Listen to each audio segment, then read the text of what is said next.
आदरणीय प्रधानमंत्री जी, प्रदेश की माननीय राज्यपाल आदरणीय श्रीमती आनंदीबेन पटेल जी, गोरखपुर के माननीय सांसद Shri Ravi Kishan Shukla ji, Gita press trust board के चेयरमैन श्री केशवराम अग्रवाल जी, जनरल सेक्रेटरी श्री विष्णु प्रसाद चांद गोटिया जी, ट्रस्टी श्री बैजनाथ अग्रवाल जी, ट्रस्टी पूनम चंद राठी जी, गीता प्रेस ट्रस्ट बोर्ड से जुड़े हुए सभी पदाधिकारीगण, सभी सम्मानित जनप्रतिनिधिगण, गोरखपुर के सभी आगंतुक महानुभाव और उपस्थित भाइयों बहनों, नए भारत के निर्माता, भारत माता के महान सपूत, भारत को वैश्विक पहचान दिलाने वाले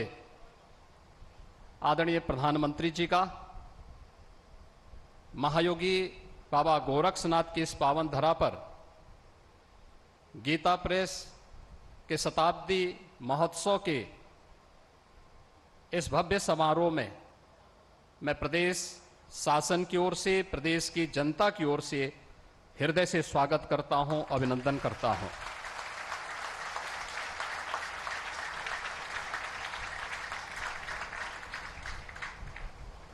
भाइयों बहनों, हम सब ने पिछले 9 वर्षों में भारत की विकास की एक नई यात्रा के साथ साथ आस्था और विरासत को मिल रहे सम्मान और वैश्विक स्तर पर भारत को मिल रही नई पहचान को देखा है। ये नया भारत जिसमें समग्र विकास की अवधारणा चरितार्थ तो होती हुई दिखाई दे रही है, तो साथ साथ भारत की गौरवशाली आस्था और विरासत को भी एक नई पहचान मिली है। हम में से हर व्यक्ति जानता है, योग भारत की अति प्राचीन विधा रही है, लेकिन पहली बार योग वैश्विक मान्यता प्राप्त हुई है। जब 21 जून की तिथि संयुक्त राष्ट्र संघ के द्वारा विश्व योग दिवस के रूप में मान्यता देकर के आदरणीय प्रधानमंत्री जी के प्रस्ताव को वैश्विक मान्यता दी और वर्तमान में 180 देश भारत की ऋषि परंपरा की इस प्रसाद के साथ, इस उपहार के साथ जुड़ करके भारत के प्रति कृतज्ञता ज्ञापित करते हैं। कुंभ को विश्व की मानवता की अमूर्त सांस्कृतिक धरोहर के रूप में मान्यता देकर के प्रयागराज कुंभ को वैश्विक मान्यता दिलाने का कार्य 2019 में देश ने भी और दुनिया ने भी देखा है। और भारत की गौरवशाली आस्था के प्रति सम्मान और उनकी पुनर्स्थापना का कार्य किस रूप में होना है, यह आपने बाबा विश्वनाथ के धाम को देखा होगा। काशी में बाबा विश्वनाथ का धाम हो या केदारनाथ में नई केदारपुरी, बद्रिकाश्रम में पवित्र बद्रीनाथ धाम हो या महाकाल में महालोक की पुनर्स्थापना का कार्यक्रम और 500 वर्षों के इंतजार को समाप्त करते हुए अयोध्या में श्री राम जन्मभूमि पर भगवान श्री राम के भव्य मंदिर के निर्माण का कार्य, ये सभी एक एक करके आज होते हुए दिखाई दे रहे हैं। गरीब कल्याण की योजनाएं जितना भारत के अंदर चल रही हैं, हुई हैं विगत 9 वर्ष में,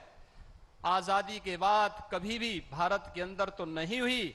लेकिन दुनिया का कोई देश आज भी उस मात्रा में, उस पैमाने पर उन गरीब कल्याणकारी योजनाओं को आगे नहीं बढ़ा पाया है।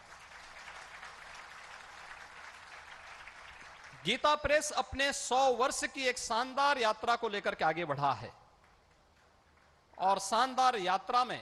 इन 100 वर्षों में विगत 75 वर्षों में कोई प्रधानमंत्री गीता प्रेस में आज तक नहीं आ पाया, क्योंकि गीता प्रेस भारत की मूल आत्मा को झंकृत करता है, उसको जागृत करने का कार्य करता रहा है। और उसे पहली बार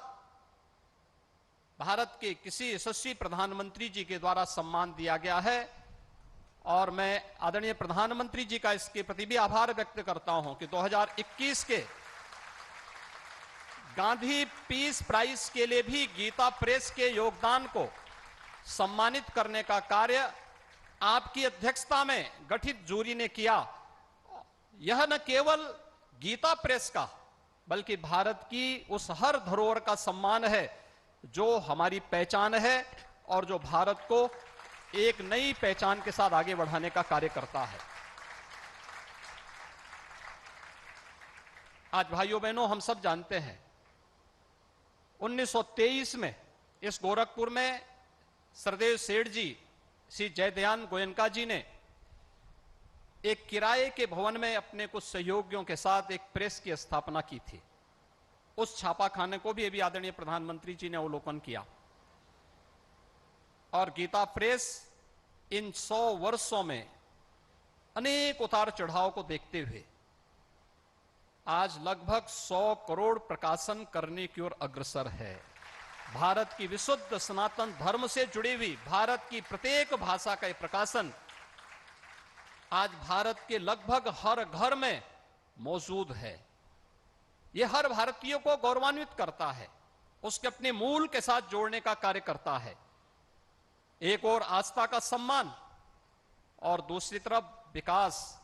की नई यात्रा को ध्यान में रख करके देश के अंदर जो कुछ भी देखने को मिला है, ये तो गोरखपुर का वासी हर व्यक्ति जान रहा है। 30 वर्षों से बंद गोरखपुर का खाद कारखाना आज अपनी 110% क्षमता से कार्य कर रहा है। गोरखपुर में एम्स कोई सब कल्पना भी नहीं करता था, लेकिन वह भी आज साकार हुआ है और भव्य रूप से गोरखपुर का एम्स पूर्वी उत्तर प्रदेश, पश्चिम उत्तर बिहार और नेपाल के एक बड़े भूभाग को बेहतर स्वास्थ्य की सुविधा उपलब्ध करा रहा है। गोरखपुर में और पूर्वी उत्तर प्रदेश में इंसेफ्लाइटिस जैसी बीमारियों के समाधान के लिए आईसीएमआर के एक रिसर्च सेंटर की स्थापना का कार्य इसी गोरखपुर में हुआ है। और यही गोरखपुर है रामगढ़ ताल, जो गोरखपुर की आपराधिक गतिविधियों का अड्डा था, आज शानदार सरोवर के रूप में अपनी एक नई पहचान बना रहा है। एक नई कनेक्टिविटी के साथ उड़ान योजना के अंतर्गत 2017 के पहले गोरखपुर में केवल एक फ्लाइट थी, आज 14 फ्लाइट गोरखपुर से चल रही हैं। और नए भारत की नई ट्रेन वंदे भारत के रूप में भी आज गोरखपुर से लखनऊ के लिए और जोधपुर से अहमदाबाद के लिए आदरणीय प्रधानमंत्री जी के कर कमलों से कुछ ही देर में प्रारंभ होने वाला है। भाइयों बहनों, ये अद्भुत संगम और सचमुच ऐसे महानायक का इस अवसर पर स्वागत और अभिनंदन हर भारतवासी का सिर गौरव के साथ आगे बढ़ता है जब वैश्विक मंच पर भारत को मिलती हुई प्रतिष्ठा हम देखते हैं। पापुआ न्यू गिनी हो, फिजी हो, ऑस्ट्रेलिया हो या जापान हो या दुनिया के दादा के रूप में माने जाने वाले अमेरिका के अंदर प्रधानमंत्री जी की लोकप्रियता या दुनिया के किसी भी अन्य उस मंच पर या भारत के 140 करोड़ लोगों के सिर को गौरव के साथ आगे बढ़ाता है और हर भारतीय को आगे बढ़ने के लिए एक नई प्रेरणा भी प्रदान करता है। और इसीलिए तो श्रीमद् भगवत गीता में भगवान ने इस बात को कहा कि ददा चरित श्रेष्ठस तत्देवे तरो जना स यत प्रमाणम कुरुते लोकस तदनुवर्तते। श्रेष्ठ पुरुष जिस प्रकार का आचरण करता है अन्य लोग भी उस प्रकार का आचरण करने लगते हैं और जिस प्रकार का प्रमाण प्रस्तुत करता है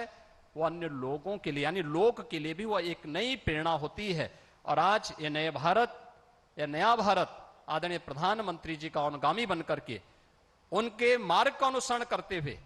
भारत को दुनिया की सबसे बड़ी ताकत के रूप में स्थापित करने के उनके संकल्पों के साथ कार्य कर रहा है। हम प्रदेशवासी अभिभूत हैं, देशवासी अभिभूत हैं विकास की इस नई यात्रा के साथ जुड़ने के लिए, भारत की धरोहर को मिल रही मान्यता को लेकर के, भारत की आस्था को मिल रहे सम्मान को लेकर के मैं इस अवसर पर एक बार फिर से प्रदेशवासियों की ओर से, गोरखपुर वासियों की ओर से, पूर्वी उत्तर प्रदेश को जो आपने एक नई पहचान दिलाई है, उन सब की ओर से आपका एक बार फिर से हृदय से आभार व्यक्त करते हुए स्वागत करता हूं, अभिनंदन करता हूं। इस अवसर पर प्रदेश की माननीय राज्यपाल आदरणीय श्रीमती आनंदीबेन पटेल जी का भी मैं हृदय से अभिनंदन करता हूं, जिनका मार्गदर्शन प्रदेश के विकास के लिए हम सबको सदैव एक नई प्रेरणा प्रदान करती है। गीता प्रेस से जुड़े हुए ट्रस्टी बोर्ड को, जो सनातन धर्म की इस आवाज को साहित्य के माध्यम से जन जन तक पहुंचाने का कार्य कर रहे हैं, शताब्दी महोत्सव के अवसर पर उन्हें हृदय से